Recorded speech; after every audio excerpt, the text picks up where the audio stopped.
Hello everyone, I'm come back for you. So here we have to learn about uh, other campaign by Babar. Okay. So everyone come on point that squaring your time because uh, time is very much important things and we cannot uh, buy it. Okay. So everyone other campaign जो बाबर के द्वारा चलाया गया 1528 1526 में हमने पढ़ा Panipat the world war of Panipat first and the Khanwa war 1527 and 1528 here Chanderi का युद्ध। चंदेरी का युद्ध जो है बाबर और चंदेरी के शासक बाबर के बीच हुआ और चंदेरी के शासक जिनका नाम था मेदिनी रॉय के बीच हुआ था। इसमें मेदिनी रॉय जो है पराजित हुए थे तथा हजारों की संख्या में राजपूतों का कत्ल हुआ था। यह विजय बाबर के लिए मालवा जीतने के लिए सहायक सिद्ध हुई। मालवा को उन्होंने इजीली जीत लिया था जिनका नाम था मेदिनी रॉय के साथ में हुई थी 1528 में। ठीक है, बाबर ने मई हमने क्या पढ़ा जनवरी 1528 में यहाँ पर। ठीक है, 1528 में युद्ध हुआ था इन लोगों के बीच में। तो चंदेरी का युद्ध किया जाता है। तो मेदिनी रॉय हार गए थे और जो है बाबर जीत गए थे। 1529 में घाघरा के युद्ध क्या लिखा है? घाघरा के युद्ध में बिहार और बंगाल की संयुक्त अफगान सेना जो थी वो सामने आई जिसका नेतृत्व महमूद लोदी ने किया था। ठीक है ना, इसमें ये नहीं बताया हुआ कि इसमें जीता कौन था। अफगान सेना जो थी इसमें कई सारे शासक थे जो तीनों मिलकर के खोले, उनका नाम ध्यान नहीं आ रहा, आगे हम क्या पता पढ़ने को मिल जाए। लेकिन ये ध्यान रखना कि 1528 1529 में कब क्या क्या युद्ध हुआ। तो इसको हम एक बार दोबारा से पढ़ लेंगे 1528 और 29 के बारे में। तो 1528 हम बात करते हैं जनवरी की। सबसे पहले जनवरी 1528 में मेदिनी रॉय वर्सेस बाबर। मेदिनी रॉय वर्सेस बाबर के बीच युद्ध हुआ। इसमें क्या हुआ, इन्होंने कौन सी जो जगह थी वो जीत ली थी? इन्होंने मालवा।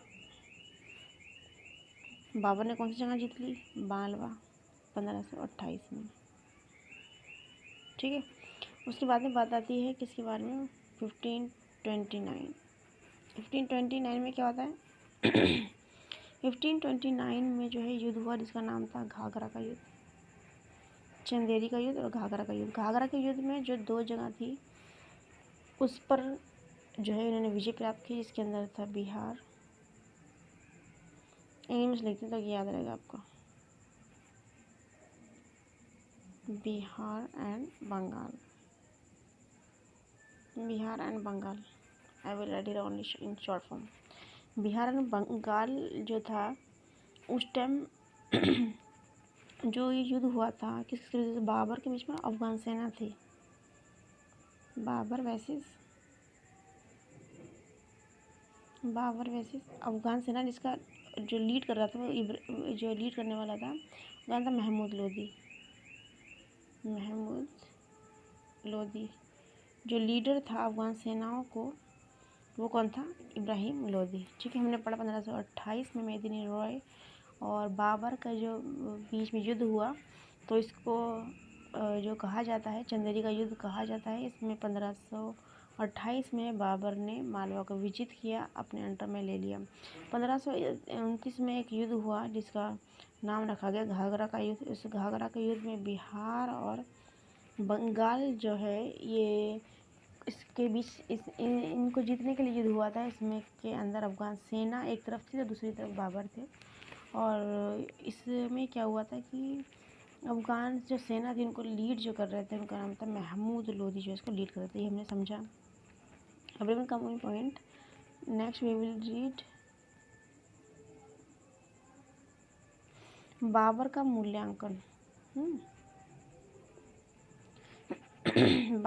मूल्यांकन। बाबर जो थे कुशल योग्य शासक, मैं तो स्टार्टिंग से कह रही हूँ, कुशल शासक, कुशल सेनापति और महत्वाकांक्षी बादशाह थे। बाबर कुषाणों के बाद ऐसा पहला शासक था जिसने काबुल और कंधार पर अपना पूर्ण निरंतर साबित किया, यानी कुषाणों के बाद में पहला शासक है ये। ठीक है, आगे लिखा, तो इन्होंने युद्ध में तोपखाने और इसके साथ ही नई पद्धति, इसका नाम था तुलगमा, जो कि उन्होंने से उज्बेकों से सीखी थी। उज्बेक कौन थे? जो कि फगना के रहने वाले थे। फगना वो स्थान जहाँ पर उनके ग्रैंड पा जो थे, वो उनका एरिया था, जिसको हमने कहा था मिडिल ईस्ट वाला एरिया, फरगना, जो जब कहा उज्बेकिस्तान के अंदर है। ठीक है, बाबर ने एक नए तरह के छंद, जिसको बोलते हैं मुबैयना का, who is a character of मुबैयना, so we can say that simply Babar. Okay, अलंकार शास्त्र पर रिसाल ए उसज नामक पुस्तक लिखी और ख़त ए बाबरी नाम की एक नई शैली, पहले ज़माने में खत चला करते थे, तो ख़त ए बाबरी नाम की एक नई शैली का प्रारंभ किया। रिसाल ए उसज नाम की एक नई पुस्तक लिखी है, देखिए अलंकार शास्त्र पर इन्होंने रिसाल ए उसज नामक पुस्तक लिखी। रिसाल ए उसज एक बुक है भाई, रिसाल ए उसज। एग्ज़ाम में ना यही क्वेश्चन पूछ जाते हैं, जो बहुत ज़्यादा हमने कहीं पढ़े नहीं और लग रहा है कि भाई यही आ जाते हैं। रिसाल ए उसज। ठीक है, पद की रचनाओं में उसके द्वारा किया गया संकलन, जिसको कहा गया दीवान, जो कि तुर्की पद में श्रेष्ठ स्थान रखता है। दीवान नाम का एक पद है, जो कि जैसे ये होता है ना पोइट्री, और यस पोइट्री हम कह सकते हैं, दीवान नाम का एक इन्होंने श्रेष्ठ पद की रचनाओं में उनके द्वारा किया गया संकलन, इसका नाम था दीवान, जो कि क्या है पोइट्री लैंग्वेज में। बाबर तुर्की भाषा का विद्वान था। बाबर नामा जो पूछा था वो तुर्की लैंग्वेज में पूछा, आत्मकथा जो लिखी थी वो तुर्की लैंग्वेज में लिखी थी। उसने तुर्की भाषा में अपना आत्मकथा का नाम था बाबरनामा, जिसको तुर्की के बाबर भी कहते हैं, मैंने लिखी थी। तो एक बार दोबारा से समझेंगे चीज़ों को, एवरीवन का मोर पॉइंट। बाबर के तक कुशल सेना नायक होने के साथ सेनापति और बादशाह भी था अच्छा वाला।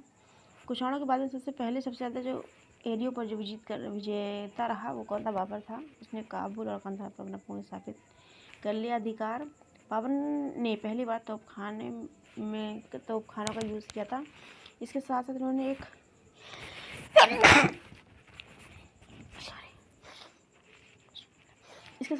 तुगलमा पद्धति जो कि सीखी थी उज्बेकों से, उसका यूज़ किया। उन्होंने एक मुबैयना छंद की स्थापना की। रिसाले उस नाम की एक बुक लिखी, जो कि क्या इसमें थी? पोइट्री लैंग्वेज में थी। पद की पोइट्री वे में थी। पोइट्री इज़ अ वे, लिखने का राइटिंग वे। ओके, पद की रचना में उसके द्वारा किया गया संकलन, इसमें एक पोइट्री में जो एक और चीज़ का नाम था दीवान। ठीक है ना, और तुर्की पद में श्रेष्ठ स्थान रखता है।